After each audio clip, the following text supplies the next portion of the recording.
when I first got sick. But then over time, when I adopted the paleo diet, started eating healthy fats, more protein, my hypoglycemia went away. I felt better and better. But the only thing that was really still a problem was my energy was good, but I still had terrible digestion. So I kept talking to people, and I met a girl and she was helping me. And she was like, I think you should try the carnivore diet. She was really more keto, but she had heard that the carnivore diet helped. And this was 2008. So I tried it. I'll do it for 30 days and that's it. That was 6 years ago. And I felt way better. Like my digestion was way better. If you've been watching, you know that I take my ingredients very seriously, but there are 3 companies that I have found that I absolutely love. Check the description for discount codes. Hello, everybody. Welcome to my show. My name is Adrian. This is a series where I interview different people who've inspired me to live a healthier life. Today, I have Caitlin Weeks with me. She's also known as Grass-Fed Girl everywhere. And maybe you've heard of her because she's an OG. She's been eating a lot of meat for a long time. So I'm really excited to dig in how she's done that and where she got there. So, Caitlin, thank you so much for coming. Thank you, Adrian. It's really great to see you again. Well, could you tell us, and I know this was a long time ago, but a little background of all the things that you tried and how you got to where you are today? Yeah, I mean, I grew up eating Southern comfort food. I'm from Nashville, and I grew up going with my grandma and eating biscuits and gravy and that kind of stuff. And student American diet all the way. And then in high school, I started experimenting with dieting and stuff. And my parents took me to Weight Watchers when I was really young. And I learned about counting calories, and we used to eat margarine on our boiled Brussels sprouts and everything. It was just at home, we would eat really low fat. And then when I would go like with my relatives and stuff, it was like all the Southern comfort foods. So it was kind of like I knew about both. I knew about dieting, and then I knew about the smorgasbord of like fried food. And my dad is from Charleston and he loves fried food, and his favorite food is fried chicken livers. He's like really old school. So I had that. Then when I got a little bit more independent, I started going to the gym in high school, and I would like work out on the treadmill, and then I would like start to starve myself. I got in with my friends and we would start to like see how little we could eat all day, and we would just drink Diet Cokes and really kind of horrible things for your development when you're 16, 17. But I started to see that I could control my weight.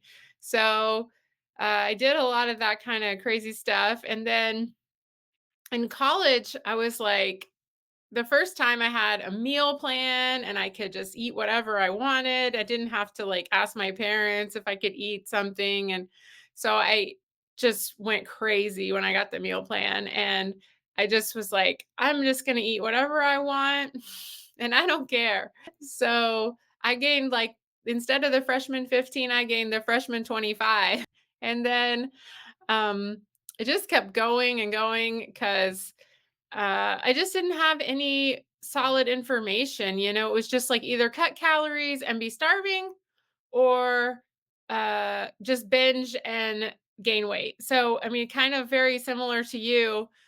College graduation, I mean, I was so embarrassed. I didn't even want to walk across the stage. I wanted to just hide in the back, and I had that big black cape on, but I was just like, I was 240 pounds at graduation, which I'm 5'8". So, I mean, yes, I'm tall, but like, it was so uncomfortable. I don't know these people who say like, "Oh, it's just curvy." No, it felt horrible. Like, I'm a tall woman and I was miserable. Like, 240 pounds feels horrible. I had chafing.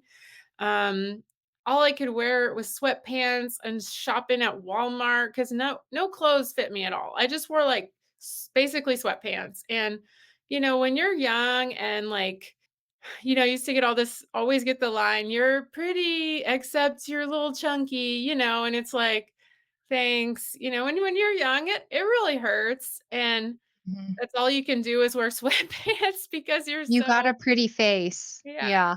No, that's what people would say is, "Oh, you got such a pretty face." And you're like, So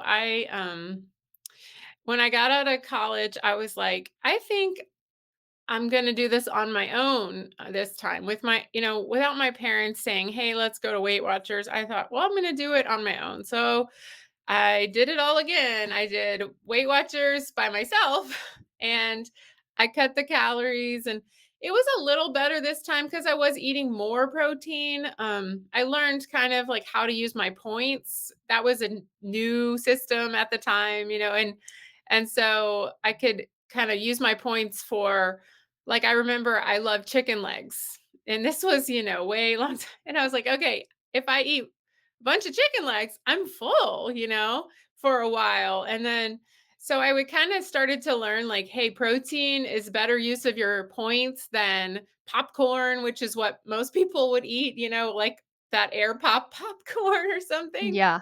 So I started to think like, oh, or like boiled eggs, for example, were very filling. So I sort of learned something from that. And I lost 90 pounds. I looked amazing. And I did it all at home. I really didn't work out that hard. I just walked and stuff. But when you're so young, it's pretty easy to lose weight. It just kind of comes off. And so I thought, well, what's the big deal? You just cut calories and you just count your points and you're skinny, And I was like, I'm going to teach everybody this. And so I got to be a personal trainer and I was like, I'm going to tell everyone how to just lose weight. So I'm sorry if you were my client back then and I taught you to cut calories and lose weight. And everything was great for a while. I was really happy. I was running, I was doing half marathons, I was looking good. I thought I was on top of the world. I was just like, everyone should do this. What's the big deal, But I was literally starving all the time. Like when I met my husband, he thought that I was like crazy because if I missed a meal by like 30 minutes, I would completely have a meltdown. I would start crying. I had to have a granola bar in my purse. I mean, I had terrible hypoglycemia. Like one of our first dates, we rode our bikes across the Golden Gate Bridge and I was like shaking. Like I was so hungry and I was freaking out because I didn't know the plan because, I didn't know him very well, and I was like, "When are we gonna eat? When are we gonna eat?" And he was like, "I almost broke up with you that day, like, I thought you were so insane." And I was just, like, so hungry because I had to carry food with me, but I was trying to act chill, like, "Oh, I am up for anything." It was like, "No, I'm not. I'm starving, and I need to know when we're gonna eat." So, that was gives you a glimpse of what it was like. So I thought I had it figured out, but I really didn't. And um, I went along for a while, and then I started having like unbelievable joint pain. Like I would do some bicep curls and it would hurt for like 2 weeks. And I was like, this is strange. And I started like having digestive symptoms and I never really had any digestive problems that were noticeable. And everything just started being really weird. And I just did not feel like myself. And of course, I asked the doctor, they were like, well, you're 30 now, maybe you're getting older. And then they were like, maybe change your birth control pill or something. And I mean, I was already married then several years, but just was like, that was their only advice. And I was just like, I know something is different, something is wrong. And I actually was living in California. So I met a naturopathic doctor and she helped me get some lab work and she helped me interpret the results. And she's like, "You have Hashimoto's disease, which is an autoimmune disease." And I was like, "Oh, what's that?" And then, of course, I asked my dad, and he's like, "Oh, yeah, been taking thyroid pills forever." And he's like, "Well, you could have told me, that maybe this was something to look out for." But, they don't they minimize it like it's just take this pill, that's it, you don't have to do anything. And it's like, well, no, there is a lot you can do. So I started learning more and more and more, and I took the thyroid pill, which I was lucky to get on a desiccated thyroid in the beginning. So I got on Armor or it's also called nature throid. It just depends on where you are or what you can get. And so I took that, and within 2 weeks, I mean, I was a new person. I had went from sleeping 18 hours a day, and I mean, my husband noticed, like, he was like, "You are sleeping all day long." As soon as I wasn't, like, training someone, I was sleeping. And then even when I was training people, I had to hold up the wall and, like, sit on a bench, and it was horrible. So, had such unbelievable fatigue, and I was young, and in good shape, so there wasn't any reason. It didn't make sense, but that thyroid pill was the ticket. It helps so much. And then but I knew there was more to the story, and I was reading, like, Stop the Thyroid Madness and stuff like that. That is really helpful, and that is a full body issue. And there's a lot of warning signs on the front end that I didn't see. And I think, having a very low fat diet, high carb, low in essential fatty acids, these kinds of things were really bad for me. And pushing it really hard with exercise, especially cardio. I had also, at the last couple years, was experimenting with vegetarianism. I would eat some fish, but eating a ton of tofu, and I think that that was a real, like, death nail for my thyroid. So, I really wanna get the word out to, like, young women. Don't eat tofu, and all these alternative meat products are very processed, and it's very dangerous. So, and it can have lifelong implications, and especially, before you've even got a family or anything, it can affect you. So, definitely don't mess around with it. So your thyroid, so you get that fixed, but then you're digging deeper. How did you end up on a meat-based diet? Well, I was first I found paleo. I met some of the first early, paleo influencers, and it made a lot of sense to me that, when we introduced agriculture and stuff, we started getting cavities and shorter and more chronic diseases and stuff. And I really still believe in a lot of those theories. And I got into Weston A. Price, because the reason I started meeting these people was because I was in nutrition school. I started nutrition school because, as a trainer, I was really more interested in nutrition than in the training part. So I got into nutrition school, and I was meeting a lot of people through that. And several people, it was more of a vegetarian ish school, but there was a few outliers, and they were telling me about paleo. And then I went to a Rob Wolf seminar in Chico way back in, like, 2000 maybe. And that was just, like, really, the information just was just so great. And it all made sense, and it really helped me with my blood sugar issues. Like, I started and stopped fearing fat, and, I was still eating a lot of vegetables, but I was starting to eat meat, every single meal, or eating eggs or meat, and eating healthy fats like coconut oil or butter, grass-fed butter. That was all new. And especially somebody who grew up, in the 90s, when everything was, like, low fat and fat free, and you were eating snack wells for, stuff like that. So it was really great to I did feel better. And my antibodies, when I first got sick, there's 2 types of antibodies that most people recognize: TGB antibodies and TPO antibodies. So my TPO, I never really had TGB,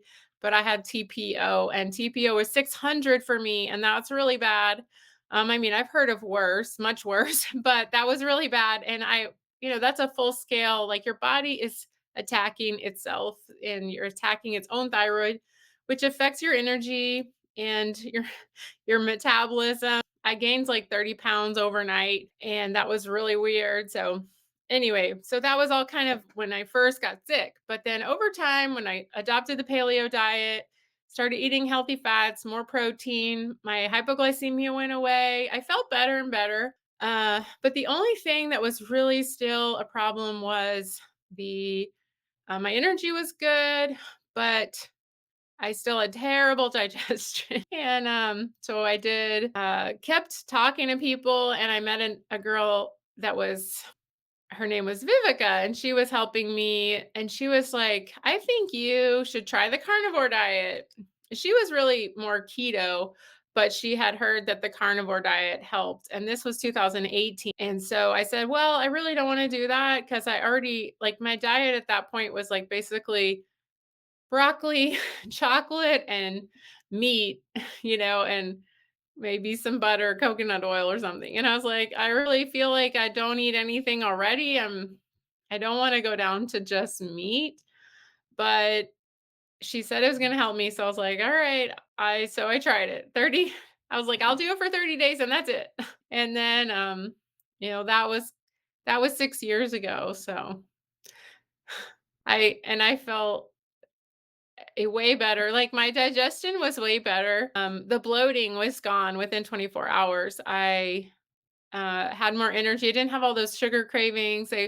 That's really helped the last few years. Is the sugar cravings have gone way down, almost to nothing. And just this year, I gave up like the rely, like all those elements and The things. flavored.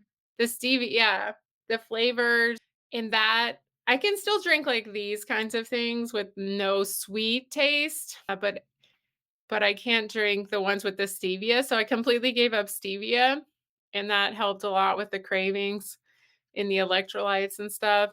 So, yeah, I mean, carnivore, I stick with it. So it's been 6 years on carnivore, and, now my Hashimoto's is completely in remission.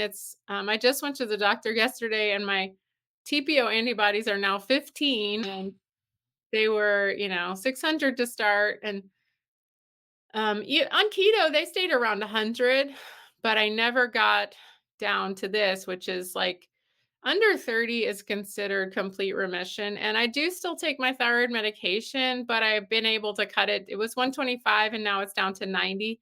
And my doctor thinks that I can continue to titrate down, and maybe in a couple years, I'll get off of it completely. So we'll keep hoping for that. Are you still on the natural one or have you switched at all? Still the same, yeah.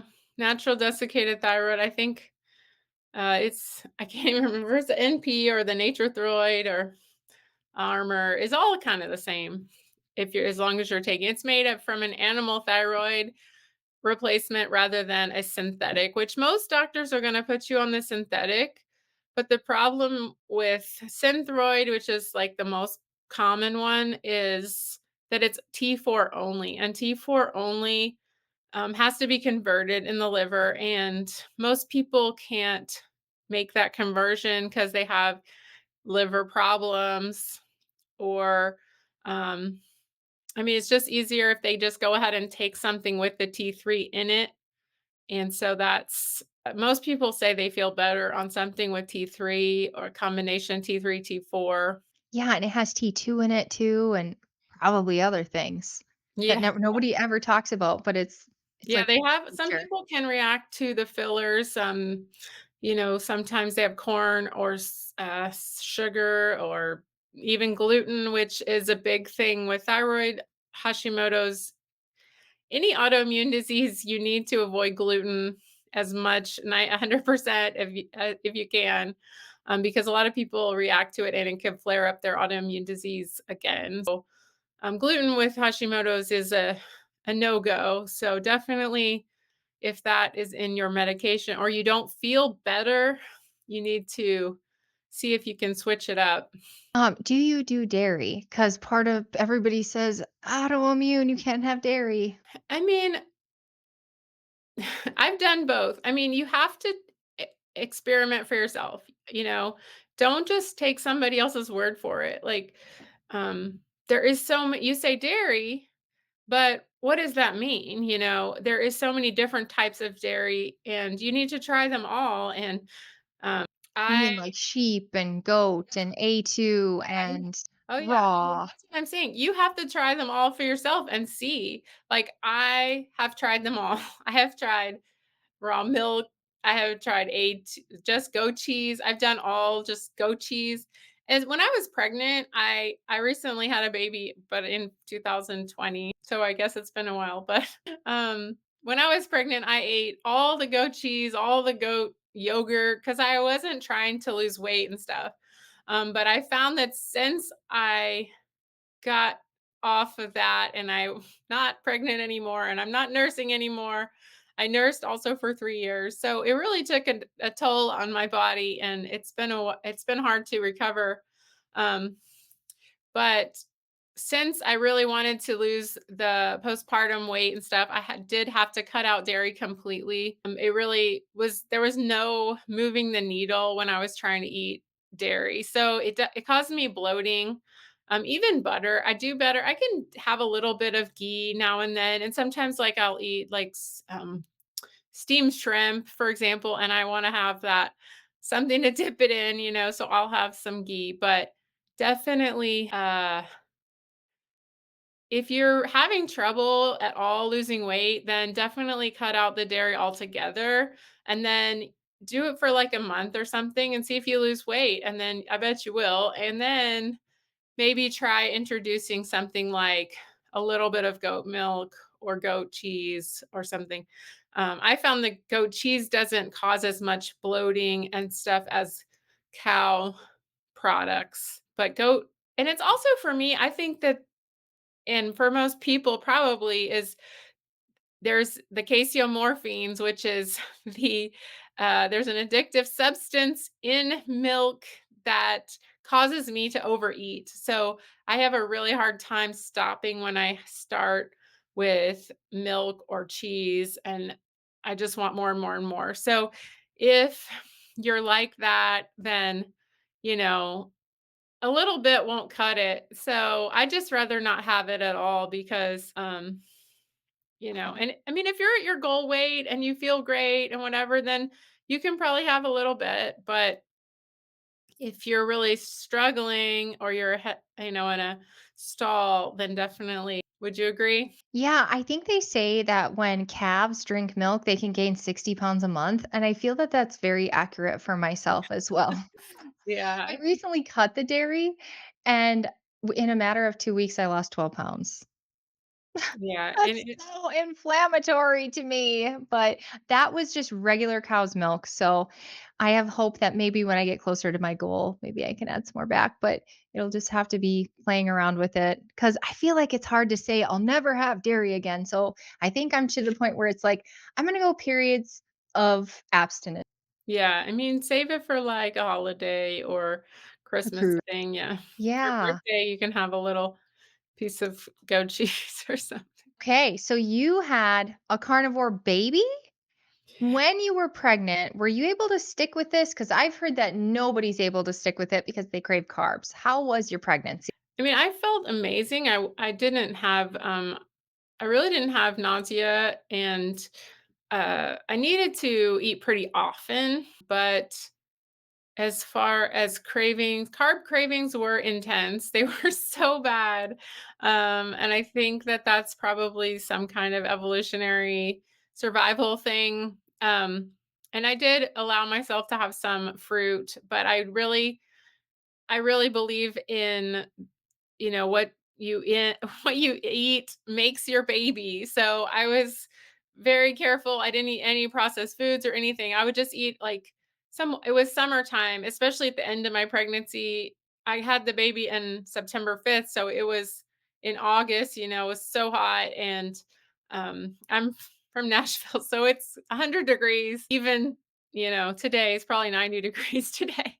So I would eat fruit. I did let myself have some fruit that was in season, like cherries or watermelon or whatever, but I did, or strawberries or blueberries or something like that. I tried to keep it like low carb mostly, and then, but I didn't eat a bunch of other stuff like crackers and bread and all this other stuff. I was just like have my treat of would be some fruit because I knew it didn't have a lot of anti-nutrients and that kind of thing. But then, when I had the baby, I really was like, I didn't want to fool with that anymore because it got better. So I just had a little bit. Then I would just have like some goat yogurt and stuff that had, does have. Mm. And so it was unexpected not what I wanted at all. But once I started kind of recovering from that, I was able to just have my burger patties and I was fine, I was happy. So, Some people think that you have to eat carbs to have breast milk, but you breastfed for 3 years. Was it a struggle or was it plentiful? Or how did that go? oh, I mean, I had so much milk. It was insane. Like, I could have given it to somebody else, but I didn't pump. So I was not going to, I was like, I'm too lazy to pump. So I'm not giving it to anybody. And my baby, he had no problem eating it all. So, um, yeah, I had so much milk. I mean, I did take electrolytes. I think that makes a big difference. You can't be dehydrated at all. I think for most people, especially if they're not on a carnivore diet, that would be a big issue. And even if you are, I mean, you could still be very dehydrated. So I did take many, many servings of electrolytes, at least like 3 a day of electrolytes. And that really helped. And I mean, that would help anyone on any kind of diet, nursing. But also, you have to do the prenatal diet and you have to do the post. I mean, you can't just, oh, tomorrow I'm going to have a baby. I mean, you have to eat right for like a year or two before you're going to get pregnant. And then after, while you're nursing, if you don't like, you're going to lose all your nutrients to the baby and then you're going to be super depleted. So, you have to eat a super nutrient dense diet for several years while you're trying to conceive and then after too, because otherwise you're just gonna run out of everything and you're gonna get osteoporosis and your teeth are gonna fall out and everything else. So because your body will take it from you and give it to the baby. So uh I just think there's not enough focus on prenatal diets, and Mhm. if you study Weston A. Price and the traditional cultures and stuff, they all would give the the expectant mothers or the age women that were going to have babies the special things like the fish eggs and liver and stuff like that. So I just think we're missing that as a society for sure. Did you take any prenatals while you were pregnant? The only thing I took, which was just kind of as a just because I was paranoid, I took the folate. I know I have the MTHFR mutation, and so I did take folate, which is you want to make sure you take folate rather than folic acid. And I took the Thorn brand just because I was like, if my baby's born with a cleft palate, I'm gonna feel like a real crap head. So I was like, I'm gonna take it just in case. And then, but I really think that a carnivore diet, I mean, eggs are super rich in folate, and I was eating, 8 eggs a day. And so I really don't think there was any issue, but I just wanted to make sure just in case. I didn't take a broad scale prenatal because most of those are garbage and they have the folic acid. Did you ever see that documentary Nourished by Heart and Soil? Um, I just heard about it, so I think that would be good to see. So cool. It's very short and it's pretty basic. But what was so powerful is they showed a vegetarian or a vegan Oh, is that placenta versus a meat eating placenta. And the vegetarian one was, it was calcified and gray looking. It was I've white, like seen it. dying. That clip is going around. I've seen that clip. But Yes. The meat one's nice and red. I took the optimal carnivore liver supplements also. Awesome. I do like liver, but it's just a matter of convenience as far as forgetting to eat it, and prepare it and get it fresh and everything. So I did take that too. I know people are probably thinking we're crazy by even talking about this, but really, meat is the most bioavailable nutrient. So you're giving your baby all of that nourishment. So that's awesome that you got to go through that because it's very uncommon. And in fact, doctors will tell you, don't do that. You need carbs, you need fiber. I So mean, I use some the midwives, which they're pretty open and more holistic and stuff. I mean, but and they would ask me like, "What's my diet?" And I would just say like, "Oh, it's a low carb because that's not as triggering as, carnivore. Yeah. Definitely would not say that to them because they would flip out. And then, they asked me about doing the glucoa, which is your thing to test for gestational diabetes. And I said, I would rather you have to advocate for yourself. So you just say, hey, I just want to write down I have a blood sugar meter, or you could ask them if they would give you a prescription for the continuous glucose monitor. But I just had the old fashioned kind, and I just said, I'm going to do it every 4 hours and I'll write it down for you. And I did it for 2 weeks and I showed it to them and they were totally fine with it. And so you just have to say what you want. If you sound like you know what you're talking about, they're gonna go for it. If you just have to be confident. You can't just be like, okay, I'll do whatever you say. And I think because I've already been a thyroid patient for so long that I had no problem saying, "Hey, I'm not gonna do that." And just something else, I don't know, strep beets or something. I don't know. Yeah. They tested me for it, but I mean, anything that they wanted to do that there is no vaccines that have been approved for pregnancy. So don't let them BS you. There is no such thing. So they cannot test vaccines on pregnant women. And so I did not take anything like that wasn't, I was like, I think that I did take the test and they were like, it's negative. So I was like, fine, whatever. But it was just like a swab. It wasn't like invasive or anything. So you just have to like do your own research and don't believe every single thing that they tell you, because just be like, hey, I'm gonna check into that and let's talk about it next time or something like that. If you're not sure, just don't accept right then.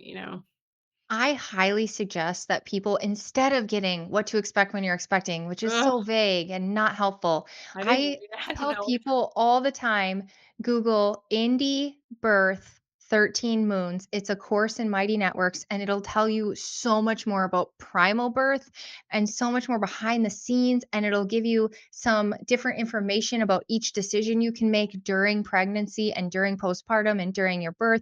And I found it to be the most amazing information. It's a great gift for anybody you know who's pregnant, and it will actually prepare them for birth. It will actually truly prepare them for a better outcome and a better birth because they will have knowledge that's just not readily available. Like, for example, I had no idea the reason sometimes pregnancy can be or birth can be more expensive. Not expensive. It is more expensive in a hospital than at home, but more painful is because the same muscles are the same ones as when you're letting go of a stool. And it's very difficult to let go of a stool in front of other people or strangers. And so your body doesn't want to let go of that baby in front of strangers. And so it can be a little slower, it can be resistant. You hear the stories all the time of people at home, birth your labor is going, your labor is going. You get to the hospital and it stops. That Uh, is your muscle saying, we're gonna do this in front of everybody? Really? that Oh, was so one thing I wish somebody had told me. Like, I was very uncomfortable to have all these people like staring at my butt. It's like, this is really horrible. The only thing that did feel good to your point is they got me one of those like elderly hospital chairs with the toilet and I sat on that for like hours. I was like, this is the only thing that feels good. And they just put a bunch of towels under and I was like, I don't it was either I oh, want to while just you were in labor? yeah, Nice, yes, that makes sense. because I was like, and you want to make sure regardless if you're home or not. I mean, you want to be able to move around, and they did let me move around and stuff. But I my sister had a home birth and she had it go very very bad and she almost died, and so I really was not. And I was a geriatric pregnancy, so I was just very afraid to have it at home. And also with the circumstances that did happen, I mean, I did have a doula that went with me because this was also 2020. They would not let Mhm. anybody in the hospital except one. You could bring one person. And because I had the doula also, I could bring her. So I could bring my husband and the doula because she had the medical, certification or whatever. And so she was there with me. And um, she said that if the same thing would have happened probably at home, that I would have had to be transferred to the hospital in the middle, which is what I was afraid of. And so, who knows what would have happened, but um, I think I was just a very high risk. And so, I just didn't feel comfortable with all those factors. Then, anyway, but it's kind of like that thing with the guards and there's an experiment where if you put the guards you put a guard uniform on in the prison, right? But it's just fake. There's an experiment where if you put on the guard uniform and the other guy puts on the prisoner uniform, they start acting like it. So, and then you switch them around and they switch. So it's all mental. So once you're in the hospital, you're kind of like the prisoner and then you don't really know how to like it's just you have to do what they say even though I didn't I know what you're saying. I did say I want this, I want this, I want this. But as you're getting tired and tired and tired and you're 12 hours in, 16 hours in, 18 hours in, you're like, oh, I don't know, I don't care anymore. Yeah. you Just know tell me. just get this Yeah. thing out of me.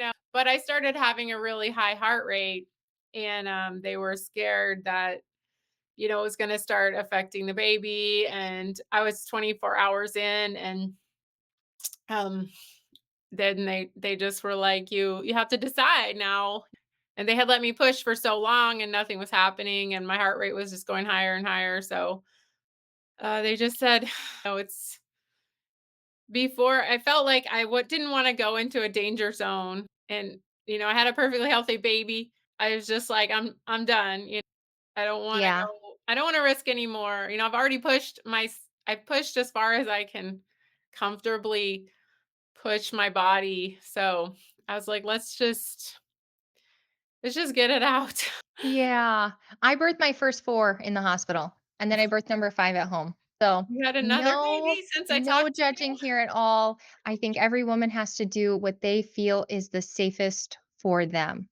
And I definitely think they should still watch 13 Moons because it might change some decisions even if they still pick the hospital birth because it's for all people, all women. Gonna say about I read that book, by Sally Fallon. It's children, something about children, but it's a nutrition book, but also a bunch of stuff about deciding things for birth and baby and newborns and stuff. And Sally Fallon is and it's also written with Dr. Thomas Cowan. So it's a Weston A. Price book Ooh, that sounds about fabulous. babies and motherhood and everything. And that book really helped me a lot to choose make choices. And another book really important when because as soon as the baby's out you have to start making decisions about vaccines. And there's a doctor called, it'll come to me, but it's called the Vaccine Friendly Plan. And it's actually, it's just making the best decision if you are going to um, decide. And it talks about the risk factors of all the different vaccines. And, um, it looks at the timelines and everything. Also, if you have MTHFR, he definitely recommends that you do not do vaccines because you cannot detox from them. And so since I knew I had it and my baby has it also, so it made me really helped me decide. And you can always wait and then do it later. You don't have to do it right when I mean, because you're so tired and everything, like even the whole first year, you don't get any sleep. So you're not going to be able to make really good decisions. And so anyway, Yes, definitely read that. absolutely slow it down. Yes, and definitely read that book, because it helps you weigh it out, and you can talk to your husband or whatever. And then it's the guy is on YouTube. He has a huge like million channel. Can't remember his name right now, but it's Okay, called so the he has some Vaccine. authority. Oh my gosh, yeah, he's an OG, and He's an he's OG like you. a doctor from Seattle, I think is. I'm sure I'll think of it in a minute, his name, but it's called When the it comes, let vaccine us know. the vaccine-friendly plan, and, I listen to it on Audible because I can't, like, concentrate on a book, but, I know, you sound like me. We have so much in common. Because if you guys haven't heard, I was on Caitlin's channel, so you can go over there and see when she interviewed me. We have so much in common, which is why I love that we're Instagram friends. And you help me out so much when I have so many questions. If anybody has questions, definitely reach out to her. I'm going to show her page towards the end here because you are a long timer in our field. So, do you have any tips for people who are just starting? Because I know I have a friend who just started and she's so intimidated by the thought of never eating the other stuff again. well, I think that, it doesn't have to be all or nothing. I mean, you can still I mean, I think you should give it, like, a good year or so, but then, you can if you decide to indulge on a special occasion, you're gonna get immediate feedback on how those foods affect you. I mean, try not to eat, like, 10 different foods at once, but, it's not forever. It's just day by day. It's just like I don't say, "Well, I'm never ever going to eat, something." Like, I love to travel. My favorite thing in the world is to travel, and if I wanna eat something because I'm in Italy or something, I'm gonna try it. I'm gonna try a bite of it. I'm not one of those, like, super dogmatic carnivores. It's like, "Okay, once I eat it, that's it." But I know there's a difference between what I eat when I'm in Italy for a day or something, and what I bring into my home. I know that I cannot have certain things around me, and I cannot, on a regular basis, I'm not going to have a lot of things that maybe other people could have around them. And it's better for me. I'm a complete ash- abstainer is the best for me. So, like, I can't, like, take bites of my kid's food, for example, or something like that. I have to just not have a bite. I just have to throw it away or give it to my husband or something. So, you just have to, like, really get to know yourself. And I mean, I think it's more like, that's how what carnivore does help you do is get to know what you really are like. Can you tolerate different things, and how do you feel? Like, I can eat lettuce, for example. It doesn't really do anything to me. But and sometimes, when it's really hot and, like, I like some, romaine or something, but, do I really want it? Not really. It's kinda like, whatever. If somebody serves me, like, meat on top of a salad, I could just eat the meat off of it. I might eat a couple bites of lettuce. I'm not gonna die, but do I really want to fool with buying lettuce, washing it, cutting it, da, da, da, every single no way. I'm glad I have experimented enough to know that certain things don't really bother me, but do I need to eat it every day? And especially my digestion is still not the greatest, and so if I eat something that's kind of marginal, off carnivore, especially in the evening, it's going to be right back up here and I'm not going to sleep at all. So I have to take, like, digestive enzymes and ginger and all this stuff just to go back to sleep. So I'm not willing to risk that, a lot of the Yeah. time. Yes, I love that. Um, are there any foods that you have like from time to time, I will have a pickle.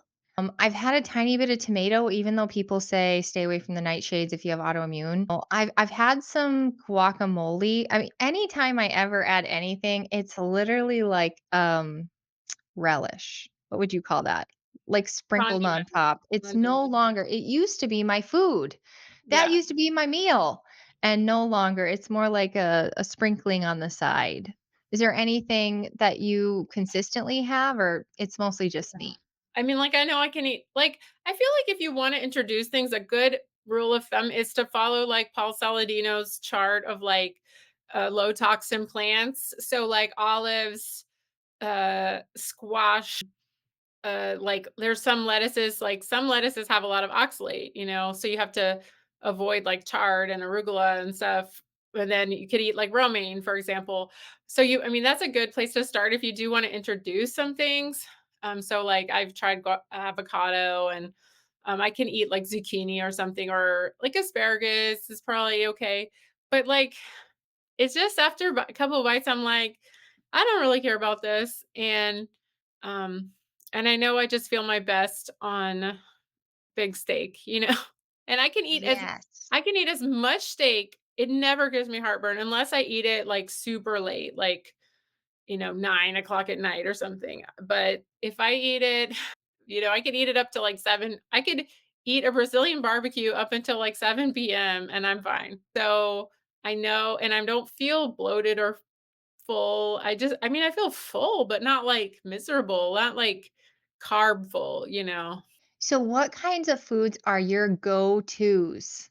Oh, I mean, I found like I do have something with egg whites. So I've been trying to avoid like, I can eat a couple eggs, but I don't want to eat like a lot of egg whites. Like when people are doing protein sparing modified fast or something and they're making like egg white bread, I get super bloated and I cannot eat egg life wraps. I love I love them, but they don't love me.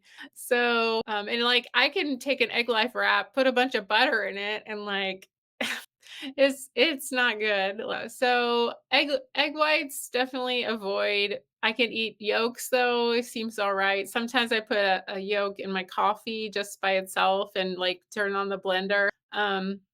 So that and then I definitely just I'm a big burger patty and like I love to eat steak if I can, and I can't afford to eat it every single day, but I can usually get it a couple times a week.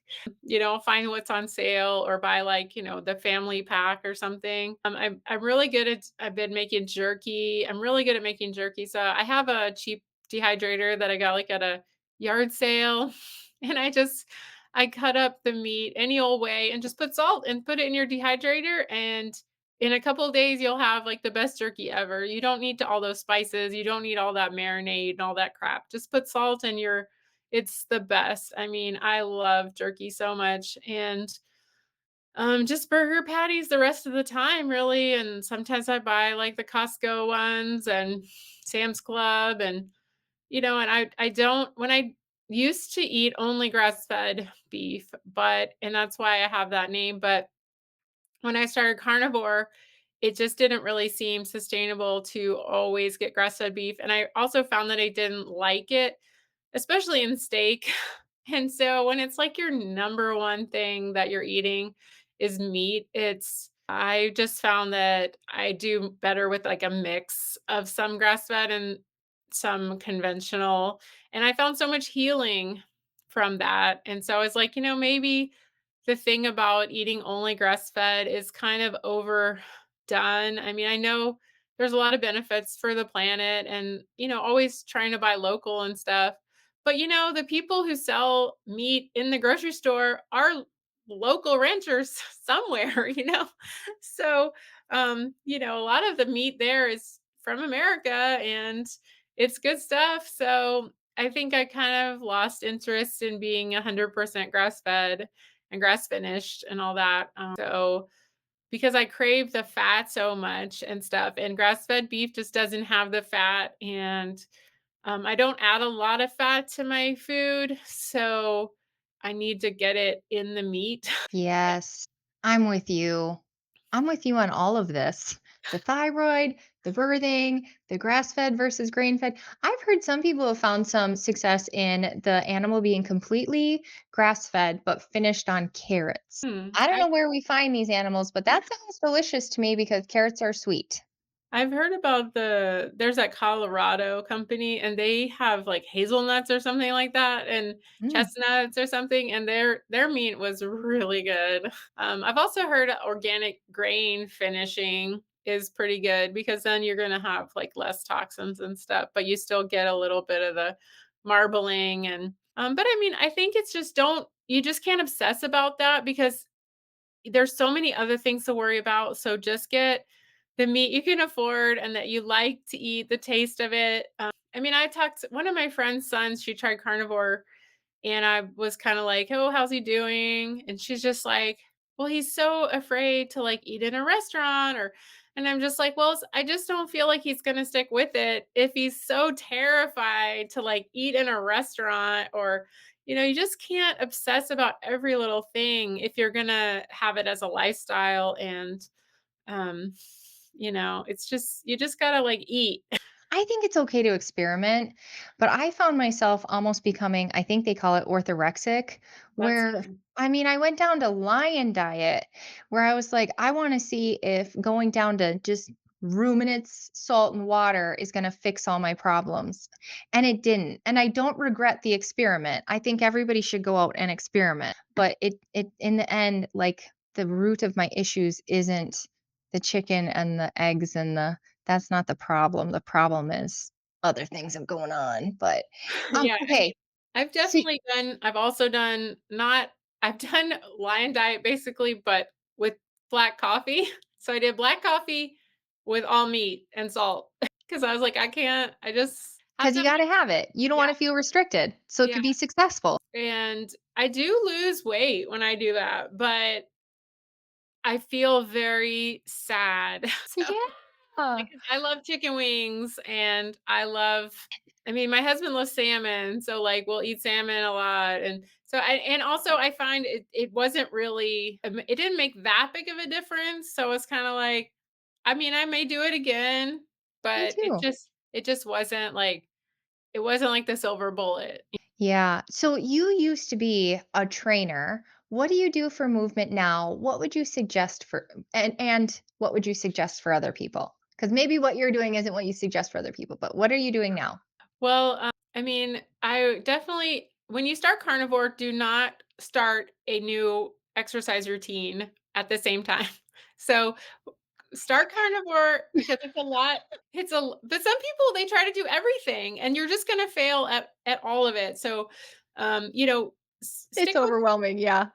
walking. Walking is a great thing for everyone, and any level. So just try to walk and get outside more when you're starting out. Try to like drink your coffee outside. It's a beautiful time of year. We're in the fall. So try to start your day outside and drink your coffee and walk around in the grass or something. But then after you get used to carnivore for maybe a couple of months, you might try some weight training and like do a couple days a week, like maybe do 3 days a week where you do like upper body one day, then like maybe lower body, then maybe like kind of a core day, for example, and just do like 30 minutes of weights, but try to challenge yourself. But you can really injure yourself. So start out with like body weight kind of stuff when you're first doing it, like push-ups and sit-ups and lunges and squats and things like that. And then when you get good at that, you can always add more weight. But the more weight you add, you can hurt yourself. So it's just you just have to ease into it. And but you really don't have to do when you're very heavy, as you know, and especially with your experience with Biggest Loser, it really hurts to do Mhm. a lot of cardio. And I just see these people suffering. If you're on a standard American diet and you're just trying to beat yourself to death with exercise, you don't even have to work out at all. Like my dad did carnivore and he lost 70 pounds. Did he get out of his chair one time? I don't think so. So, like, just don't put the cart before the horse, like, just do the one thing, and then when you start feeling better and you've lost some weight, then you can add in some exercise, like, don't try to do it all at once or you're gonna just give up on everything. Awesome. Well, thank you so much for coming and telling us all about your story and your advice as a long time. I mean, when you came into this, there weren't that many people. You must have felt kind of alone, which must be why you started your blog. Yeah, I mean, when I got sick, yeah, it wasn't much information as far as, primal health and all that kind of stuff. I'm going to share it here. Hopefully, I picked the right screen. I should have closed stuff up. Okay, so here's your YouTube channel. Newly budding. Well, it's not newly budding. You have quite a few followers, and you just interviewed Courtney. You've got cooking videos on here. You've got chats on here. Lots of professionals. Look at all these people. You got Dr. Chafee. Amazing. Okay, so that's the YouTube channel. We can follow you day to day on Instagram, and Mhm. there's a nice before and after. Looking great, your favorite chicken wings, and then is the blog, and Yeah. this is wonderful. I love this. This is where I was able to, at one time, finally catch up on your entire story because I wanted to know the whole story. How did it actually go? And you got articles in here. So, I mean, for the 5 people who aren't following you, who are with me, be sure to go out, like, subscribe, read, just absorb it all. It's a lot of good stuff. So, thank you so much for coming on.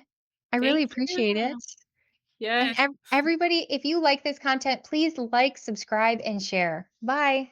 When I first got sick. But then over time, when I adopted the paleo diet, started eating healthy fats, more protein, my hypoglycemia went away. I felt better and better. But the only thing that was really still a problem was my energy was good. But I still had terrible digestion. So I kept talking to people, and I met a girl, and she was helping me. And she was like, I think you should try the carnivore diet. She was really more keto, but she had heard that the carnivore diet helped. And this was 2008. So I tried it. I'll do it for 30 days and that's it. That was 6 years ago. And I felt way better. Like my digestion was way better.